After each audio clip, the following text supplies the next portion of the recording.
नमस्कार शेतकरी मित्रांनो, जय सद्गुरू मित्रांनो. जे काही अतिवृष्टीची नुकसान भरपाई होती त्या संदर्भात आता डिसेंबरमध्ये एक GR काढण्यात आला होता मित्रांनो. तर डिसेंबरच्या GRच्या अनुषंगाने जवळपास 26,48,247 शेतकऱ्यांना 2920 कोटी रुपये हे मंजूर झाले होते. त्याची EKYC ची जी काही प्रक्रिया होती ती EKYC ची प्रक्रिया देखील सुरू झाली होती. त्याच्यानंतर दुबार EKYC साठी काही शेतकरी पात्र होते किंवा ज्या शेतकऱ्यांचं राहिलं होतं त्यांना दुबार KYC होते. पण आता याच्यामध्ये काल 9 जून रोजी एक नवीन GR काढण्यात आला आणि त्याच्यामध्ये जवळपास बहुतेक शेतकऱ्यांना वगळण्यात आलं.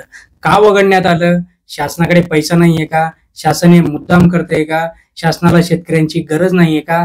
या सगळ्या गोष्टी इथे परत एकदा प्रकर्षाने समजून घ्याव्या लागणार आहेत मित्रांनो. कोणत्या जिल्ह्यातील शेतकऱ्यांना याच्यातनं वगळण्यात आलंय अतिवृष्टीच्या नुकसान भरपाईमधनं ते जाणणार आहोत अगदी थोडक्यामध्ये. चॅनलला अजून सबस्क्राईब केला नसेल सबस्क्राईब करून ठेवा. असेच महत्वपूर्ण अपडेटसाठी लाईक करा, शेअर करा. बघा, जी काही नुकसान भरपाई आहे त्या नुकसान भरपाईसाठी 9 जून रोजी एक GR काढण्यात आला आणि त्याच्यामध्ये जवळपास 20,000 शेतकरी इथे वगळण्यात आले. आता हे जे काही 20,000 शेतकरी इथे वगळण्यात आले त्यांचं फक्त कारण दिलंय ते म्हणजे दुरुक्तीचं. जर तुम्ही GR बघितला तर GR मध्ये तुम्हाला स्पष्ट दिसणार आहे की दुरुक्तीचं इथे त्यांनी कारण दिलंय. याच्यामध्ये नाशिक जिल्ह्यातील 35 शेतकरी इथे अपात्र झालेत. आता ते अपात्र झालेल्या शेतकऱ्यांना कुठे समजेल तर त्यांनी आपले जे काही DBTच्या पोर्टलवर आहे तिथे जाऊन आपल्याला ते समजणार आहे की कोणते शेतकरी पात्र आहेत, कोणते शेतकरी अपात्र. छत्रपती संभाजीनगर विभागाचा विचार केला तर परभणी, नांदेड, हिंगोली अशा सर्व हे जे काही जिल्हे आहेत त्याच्यामधले जवळपास 19,265 शेतकऱ्यांना इथे वगळण्यात आलंय आणि कारण दिलंय फक्त दुरुक्तीचं. आता ह्याच्यामध्ये जो काही 2920 कोटी रुपयाचा निधी होता याच्यातनं जवळपास 15 कोटी रुपये इथे वगळण्यात आले. आता प्रश्न असा उभा राहतो की परत या शेतकऱ्यांना डिसेंबर नंतर जून मध्ये का रद्द करण्यात आले? मित्रांनो, माझ्या अनुषंगाने तर एकच कारण इथे दिसतंय आणि ते म्हणजे या शासनाला शेतकऱ्यांची काही पडलेली नाहीये. शेतकरी मरो तरो काही घेणं देणे नाहीये. त्यांना लाडकी बहीण योजना सुरू ठेवायची आहे, लाडक्या बहिणीला त्यांना पैसा पुरवायचा आहे.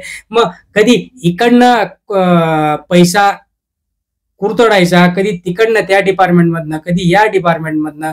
शेतकऱ्यांची जी सरसकट कर्जमाफी होती ती तर बाजूलाच राहिला.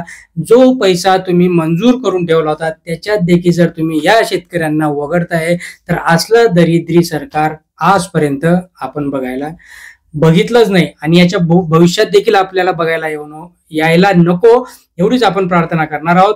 पण आताच्या घडीला जे की एवढे शेतकरी पात्र होते, जवळपास 2920 कोटी रुपयांचा निधी होता, 26,48,247 शेतकरी पात्र झाले होते. आता त्याच्यातनं हे 20,000 शेतकऱ्यांना वगळून काय शासनाला मिळणार आहे इथे सगळ्यात मोठा प्रश्नचिन्ह उभा राहतो. कारण की तुम्ही ज्याच शेतकऱ्यांच्या GSTने, सर्वसामान्यांच्या GSTने तुम्ही मोठमोठ्या गाड्यांमध्ये फिरता, तुम्ही मोठमोठे सूट घालता, चांगल्या लाईफस्टाईल जगता आणि त्या शेतकऱ्याला परत तुम्ही कतरवांडी करताय, त्यांचे पैसे कापताय, हे कुठंतरी असह्य असणार आहे. आता याच्यामध्ये ज्या शेतकऱ्यांचं बिचाऱ्यांचं नाव वगळण्यात येईल त्यांना जे आशा लावून बसले होते की आमचं EKYC झालंय, आम्हाला पैसे मिळतील, त्यांना अतिशय दुःखद गोष्ट त्यांच्यासाठी. असं व्हायला नको. तुर्तास तरी हे नाशिक, हिंगोली, छत्रपती संभाजीनगर, परभणी, नांदेड या जिल्ह्यातील जवळपास 20,000 शेतकऱ्यांना या अतिवृष्टीच्या नुकसान भरपाईमधनं वगळलंय मित्रांनो. धन्यवाद.